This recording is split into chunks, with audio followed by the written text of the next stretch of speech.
The Lucid Planet. Visit thelucidplanet.com. Welcome home.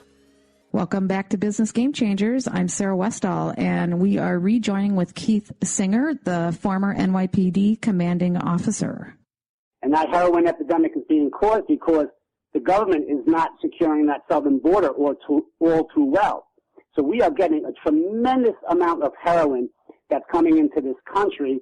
And unfortunately, what's happening was that the people who were addicted to the prescription medication, okay, since those prescription medication pills have gone up considerably in the last couple of years, and heroin is so cheap that people are now opting for the heroin. So a lot of kids are using the heroin and things of that nature. So yes, when you see an epidemic such as heroin, as we're seeing now across the country, yes, crime will also go up. Well, yeah, and heroin, if we all recall, was really plentiful before Afghanistan, the Taliban got in control, and then the Taliban got in control and cut it off, and then we took over Afghanistan, and then within a year, the heroin supply was up again, which is part of the problem with, I mean, the Taliban was not a great group of people. I'm not advocating for the Taliban, but it was something that just didn't get taken care of in Afghanistan. Well, that's true also, but we're getting a substantial amount of heroin also coming in from the Mexican cartels and the Colombian organized crime. So I mean, it's coming in every which way but loose on that southern border. Yeah, I can imagine, and that's part of what the people are fighting with. We got to shut down that border, or at least have control over that border. Yeah, the border needs to be secured for sure. Well, what You talked about 9/11, and what was your role on that terrible day that you all experienced in New York there? So I was a sergeant at the time, and I headed a team that was for rescue and recovery. So our first mission was to see if anybody was still alive and try to rescue them and try to get to the places where they would be, whether they'd be buried or under some steel and things of that nature. So were you the lead on all of that at that day? Well, I was the immediate supervisor for the team, and then I had a lieutenant that I needed to report to, and so on and so on and so on. Okay. And how many teams were there at that time? Excuse me? How many teams, groups of? There were hundreds of groups there at that. So you had your own part of the NYPD. You had your own group. Yeah. And then, unfortunately, as time went by, it stopped becoming a rescue situation and started becoming a recovery situation. So if we were able to find bodies to be able to identify, or body parts to be able to identify, to let the families know, that was our role at that point. Were body parts, I know this is an awful thing to talk about, but were body parts more readily available than anything else? Yes, body parts were being found, yes. And that's because people were jumping out of the buildings, correct? Well, that's correct, yeah. Because if they stayed in the building, then you wouldn't find anything, I would think. Well, no, not necessarily so. I mean, if they were in the building and the building collapsed on top of them, and they passed away that way, and they were in between, beams and metal and stuff like that, then you might not get the full body, but you could get a body part. So exactly how the body parts came about, whether they were in the building or jumped out of the building, anybody's guess. But you also have to remember the people that did jump out of those buildings, unfortunately, when they hit the street, it was like grapes. Oh, so, that's awful. So because they were so far, high. It was such a high distance. Yes, very high, very, very high. And it was just massive. I mean, I don't think people realize the size of that area and the destruction that occurred there. Yeah, I mean, the best way I would be able to describe it is when I remember growing up and looking at pictures of Europe during World War II, and that's what you felt like you were in. You felt like you were in a war zone. That was kind of like the end of the world situation of the appearance of all downtown Manhattan. So, it was bad. It was very bad. Was it very scary? Were you scared at that point? Yeah, I know you had a job to do and things, but was the tone of one of fright? Were people fairly scared? I believe it was one of focus. I mean, at that point, when something like that happens, I think fear is in the back of the mind, but in the front of the mind is focus, and you're focused on the mission, and the mission was to get people out or to try to save people. So I don't think you even had a chance to think about being scared. You were just so focused in trying to get people recovered or try to get people's body parts so we'd be able to identify them and let the family know and bring some closure to the family. Did you have to deal directly with any families at that point? No, I did not. That was not what I did. That would have been a very difficult thing to deal with. Yeah, that's something I wouldn't want to have done. I just remember the news anchor. Remember when they had all those sheets up on the? It's one of the hardest things for me to watch. Is they had all those signs up on buildings looking for their loved ones, and they're just all looking. They were desperately looking for their loved ones.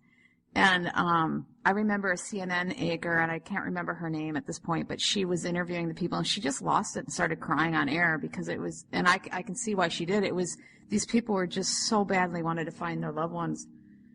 It was a hard thing. No, it was definitely stressful, and it was definitely something that I would never want to go through again. Well, how do you believe America changed due to 9/11? Well, America changed substantially after 9/11. Like for instance, then we went to war in Afghanistan. We went to a war in Iraq. We had taken out Saddam Hussein, which after that kind of caused a vacuum in Iraq for terrorists to get into Iraq. It kind of threw the stability off because Saddam Hussein at that particular time was keeping Iran in check, and they were busy with each other. And then after that, after the Bush administration, the Obama administration, then, Libya, the Gaddafi, took out Gaddafi again. They just kept moving on to different countries.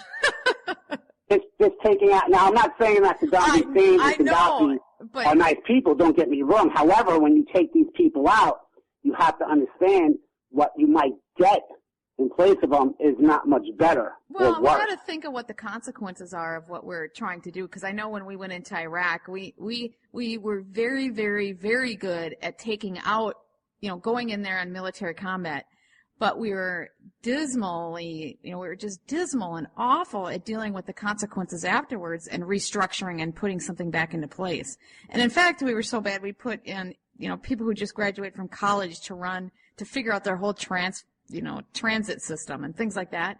And it was almost like we didn't care about the aftermath, but we were just amazing at taking them down.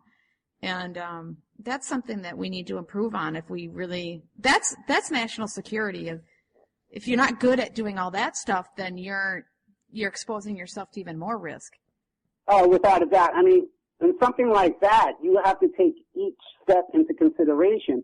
And whatever step you do use, you have to think of the unintended consequences. I do it all the time with my job when I'm dealing with a crisis. If I'm going to tell one of my clients that we should do A, B, C, and D, before I tell them we should do A, B, C, and D, I think of those unintended consequences that might arise because of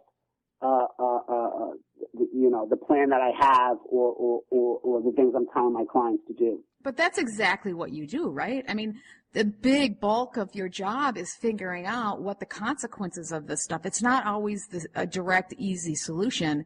And when you're dealing with politics and people and all sorts of things, you have to be able to understand the consequences and the politics and the neighborhoods that you're dealing with. Oh, absolutely. Like, for instance, I mean, even when you're in a neighborhood, that doesn't mean it's one neighborhood, all of the same people. You might be dealing with 5 different origins of people from 5 different countries with 5 different ways of doing things with 5 different languages. So, yeah, I mean, so it's not, when you're putting a plan in place, one size does not fit all. You really have to look at who the plan is for, and then you have to take it by step basis. And, you have to be very meticulous, and you have to, and before you follow through with the plan, you have to make sure all those I's are dotted and all those T's are crossed without doubt. And, basically what they need is someone like you to help with some of the country stuff. Obviously, you don't know the details. You could learn it, but you need somebody else to help you with the cultural issues. But someone like you, coupled with understanding the local cultures, to be able to know what to do in an aftermath. Or even as different steps go on, you probably like want to plan each step of the way to make sure you contain it as you go. You don't like bomb it all out and then deal with it. You kind of do it as you go too, I would think. Oh, absolutely. You want to pre-plan, and then you want your plan of action, and then you definitely want, if that plan of action doesn't work, you need alternatives also. So it's just not like, hey, I got a plan, and this is the one we're going to go with. Okay. How if that plan doesn't work? Is there an alternative? Do you have a secondary plan? Do you have a third plan? So these are all the things that, you have to think about when dealing with crises. We have to take a short station break, and we will be back in a moment. Hi, everyone. This is Dr. Pat.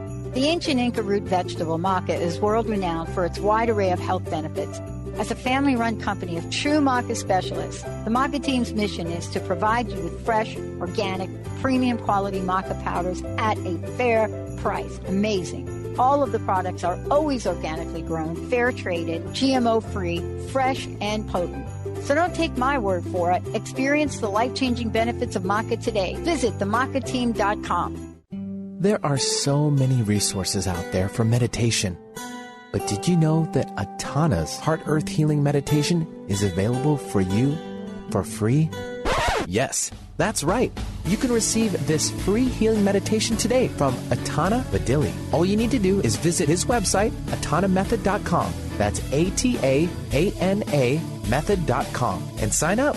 You will receive your free meditation instantly. That's atanamethod.com. Are you ready for a game changer? Sarah Westall is bringing you Business Game Changers Radio. Sarah brings you leading experts, visionaries, and newsmakers who provide the best commentary on big issues and cutting-edge innovations. Sarah's 20 years as a business executive will help you think like an entrepreneur with expertise, energy, and attitude. Tune into Business Game Changers Mondays at noon Pacific, 3 Eastern on TransformationTalkRadio.com. Tune in to Sheer Alchemy with Leslie Fontaine on TransformationTalkRadio.com and get ready to stir up your passions, remove your blocks, and shift into an entirely new existence.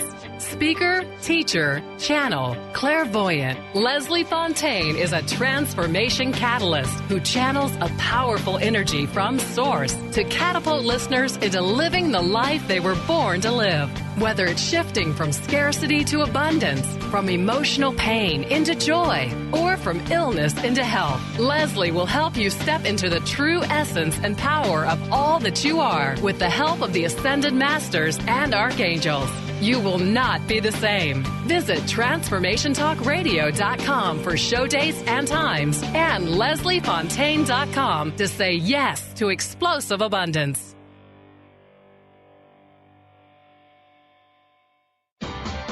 Tune in to the Angels and Answers Psychic Radio Show with clairvoyants Artie Hoffman and Sky Siegel every Thursday for a 2-hour show, 2 p.m. Pacific, 5 p.m. Eastern Time on Transformation Talk Radio. Artie and Sky deliver spiritual and motivational messages with passion and a sense of humor. Call in 800-930-2819 for live and on-air readings. Visit artiehoffman.com and skyofangels.com.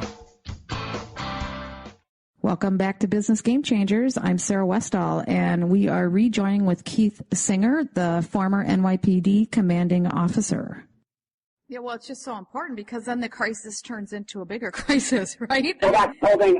So my job is basically I get in there and I make sure that that crisis doesn't hit that boiling point. I'm the one that kind of simmers down that heat so that pot doesn't overflow when it's boiling. So that's what I do. I try to hit the crisis before it reaches the boiling point. And that's kind of what's going on in the Middle East, if you think about it, is that we didn't really deal with the crisis issues, and so now it's exploding into, the crisis issues are never really dealt with, and so it just keeps exploding into boiling points. Without a doubt. Without a doubt. So do you believe, and this is something I have to ask you since you were so actively involved in 9/11, and then afterwards as you got promoted a few times and you became in charge of dealing with some of the big things that occurred in New York City, do you believe the official stories as to what actually occurred on 9/11? Because there are so many around the internet and things, and there's large groups of people that are questioning, especially Building 7. They have radio podcasts that are dedicated